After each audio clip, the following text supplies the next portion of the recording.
In every winter, the air pollution in cities like Delhi or cities of North India become so horrific that we cannot avoid the discussion of it. Okay, so this kind of air pollution is almost choking the inhabitants of North India. But do you know that this time it has affected even the city of Mumbai as well? Recently, Team India's captain Rohit Sharma has posted in social media a picture of Mumbai while he was traveling by flight, that he has not seen Mumbai in such a situation, such a mode of air pollution he has not seen before.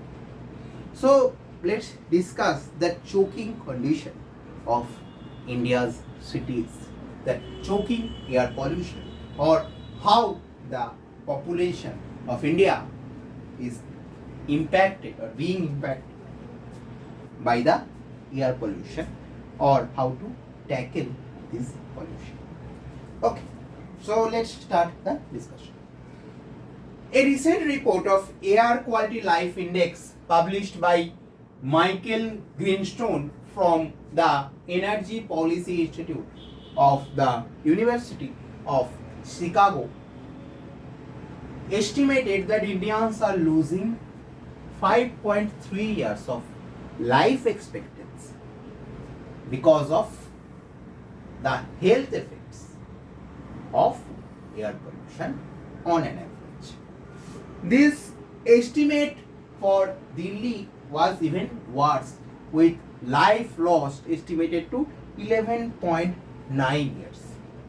Apart from the impact on early death, high levels of disability and chronic illness are the penalties that polluted air levies for our folly of fouling the environment. In a 2022 list of 50 most polluted cities put by IQ Air, a Swiss air quality information platform, 39 out of these 40 are Indian or were Indian. Rural areas too are not free of air pollution, as dust from unpaved roads and smoke from burned biomass fuels meet fossil fuel emissions of vehicular intrusions from encroaching modernity. Pollutants are monitored for air quality include PM10 and PM2.5. That means the particulate matter less than 10 and 2.5 micron per cubic meter. Nitrogen dioxide, that is NO2, sulfur dioxide SO2, carbon monoxide, ozone, ammonia and lead. These are the major pollutants. Beside this, benzene and formaldehyde from wildfire emissions can lead to cancer. Wildfires are not so common in this winter condition. Those are common in North India during summer. Okay. So cadmium too is an air pollutant, especially emitted from the cigarette smoking. Fine particulate pollution refers to particles even less than 2.5 microns being suspended in the air. Okay, those are thinner than our hair, the thickness of our hair also. There is a growing concern about ultra fine particles that are smaller than even 0.1 microns in diameter and can bypass entrapment in the lungs to enter even our bloodstream. Okay.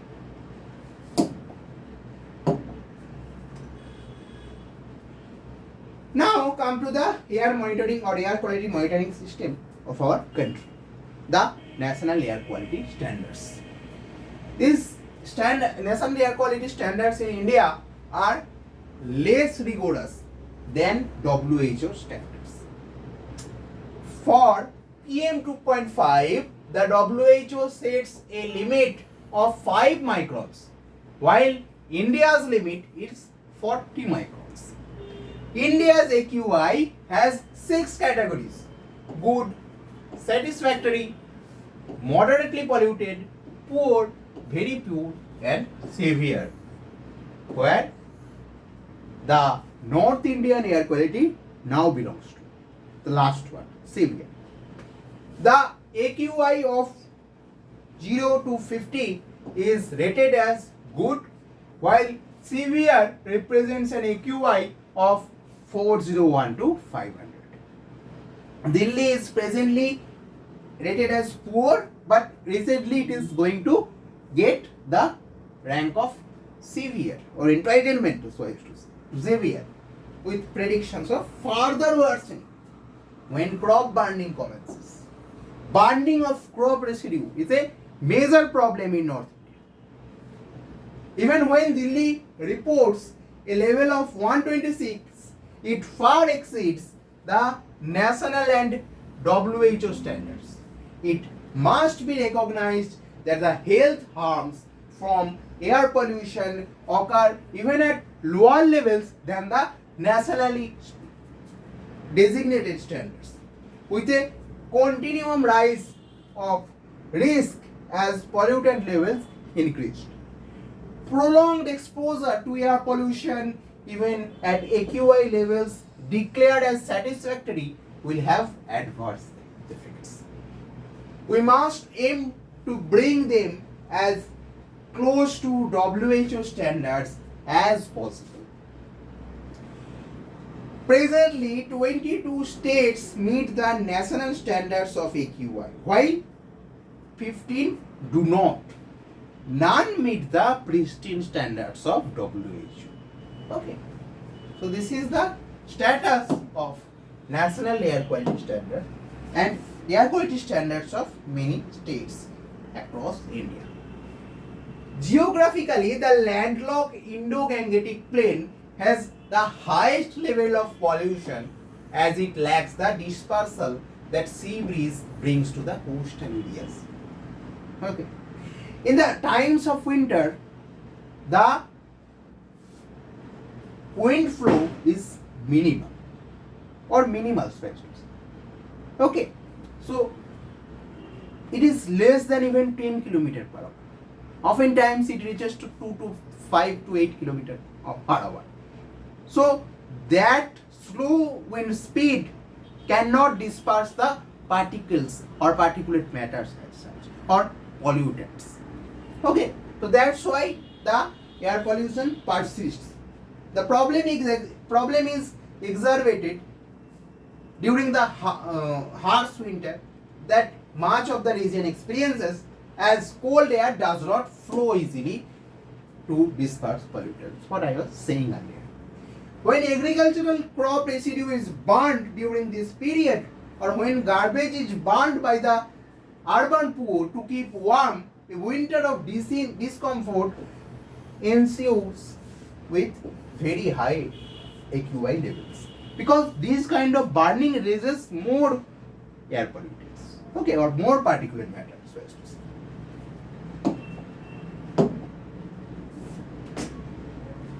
So next come to the sources of air pollution.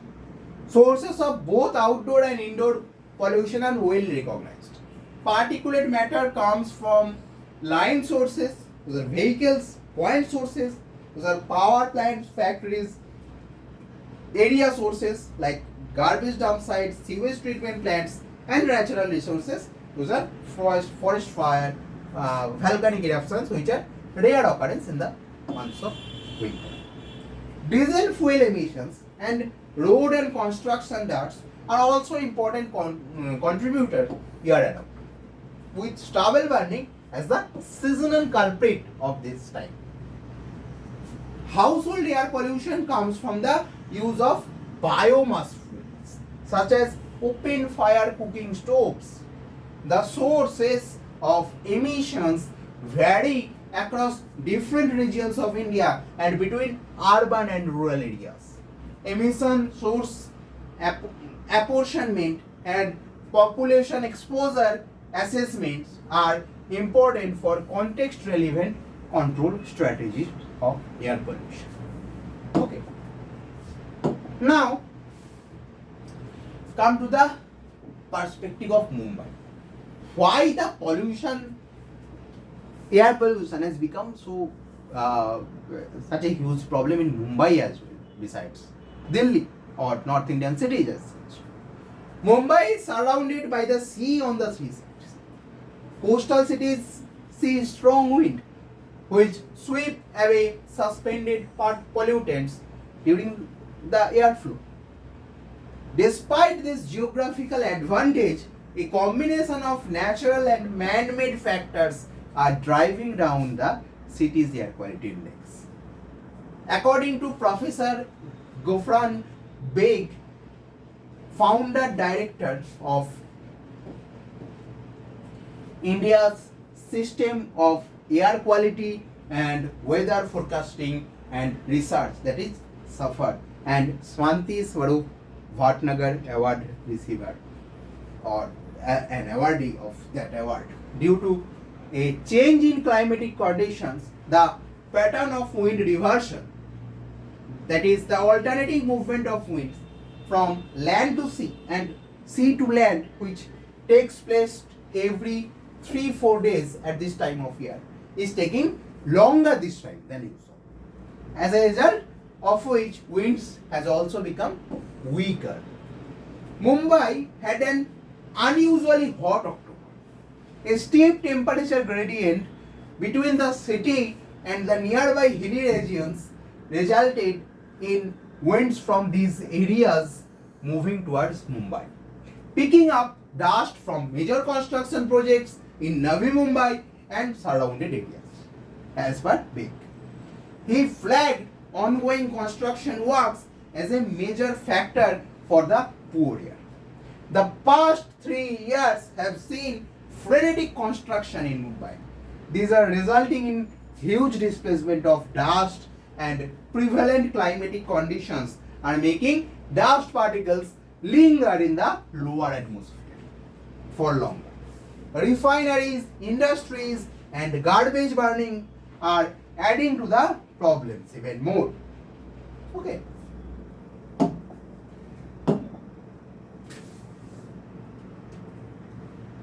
So, what steps government can or civic authorities can take?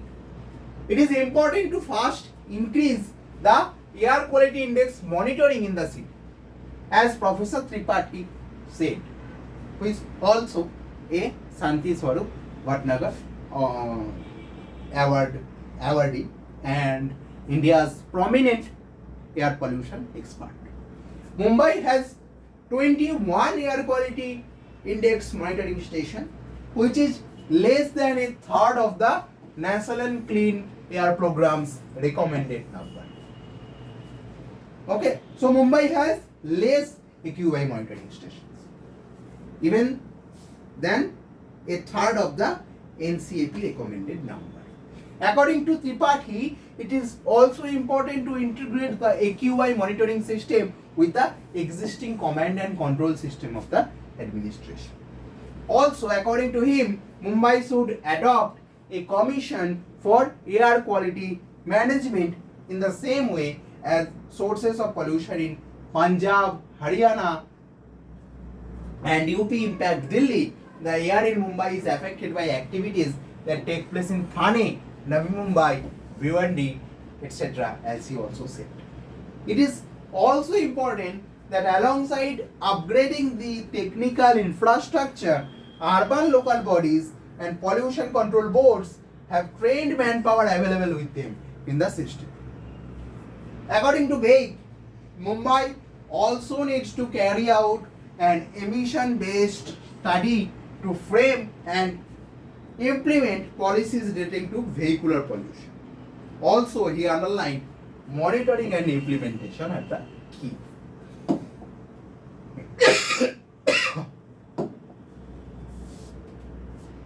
Next, how can citizens contribute to combat air pollution?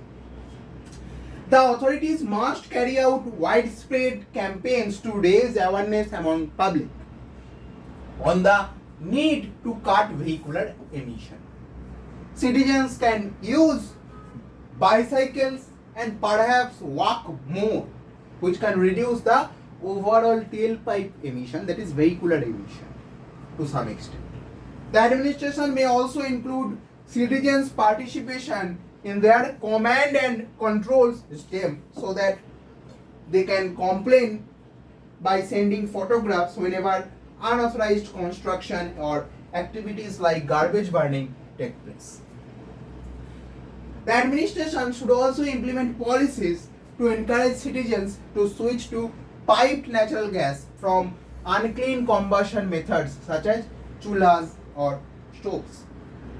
Mumbai can learn the adaptability methodologies like the cities like Delhi and London have embraced in the past few decades. Professor Tripathi reiterated that Mumbai has not had a new AQI monitoring station after 2021, while Delhi has 25 stations in 2018 itself. Okay, where NCAP comments 21 at least. This number had risen to even 35 in 2020. And the capital, that is Delhi, has now 40 operational AQI monitoring stations. Okay.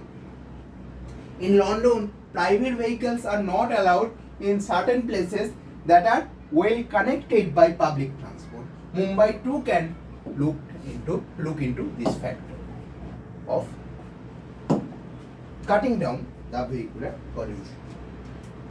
Okay, now come to the associated health harms of air pollution.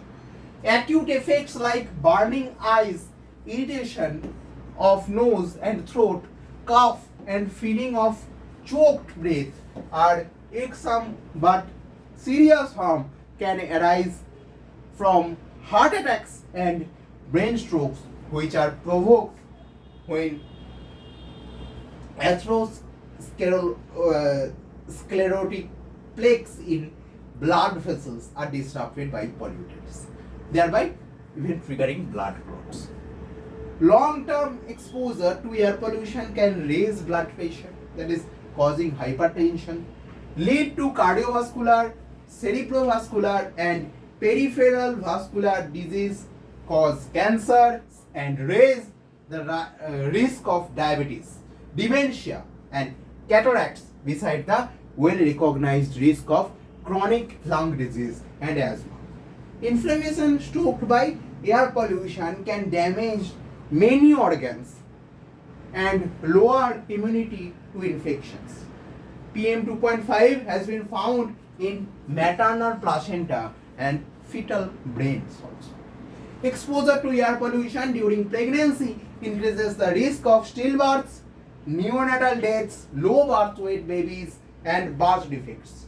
Children chronically exposed to air pollution have repeated respiratory infections, susceptibility to asthmatic attacks, lower learning ability, and impaired physical growth. So, these are the associated health harms. Now, what are the personal protection measures? These have only limited impact. Air purifiers work only a closed room and may be used to protect persons who are confined there because of severe illness or disability. In North Indian cities, the sale of air purifiers are in a hike nowadays. Okay. Masks have to be very high quality, like N95, to offer protection against many pollutants. It is the best to avoid or reduce outdoor activity during smoggy periods. Breathing exercises can help maintain the proper lung function. Now come to the way forward. More than these measures, the protection we need will come from clean transport like electric vehicles, electric buses, increased use of public transport in place of personal private vehicles, rapid transition to renewable energy sources, from the fossil fuel or biomass fuels, cessation of stubble and garbage burning in those cities, good construction practices, and efficient debris disposal. Household air pollution is being addressed through the substitution of biomass with natural gas and better ventilation of kitchens. So come to the last slide, that is conclusion. Ambient air pollution needs to be tackled with even greater vigor if many Indians are not to be confined to homes or hospitals because of the air outside has hurt their health. Proactive public policy, effective enforcement of those policies, vigilant monitoring, and adaptive innovations responsive to reliable and regular data flows are needed to clear the air, clean our lungs, and calm our blood vessels. So, thank you for attending the session. Keep yourself mentally and physically fit. Bye bye.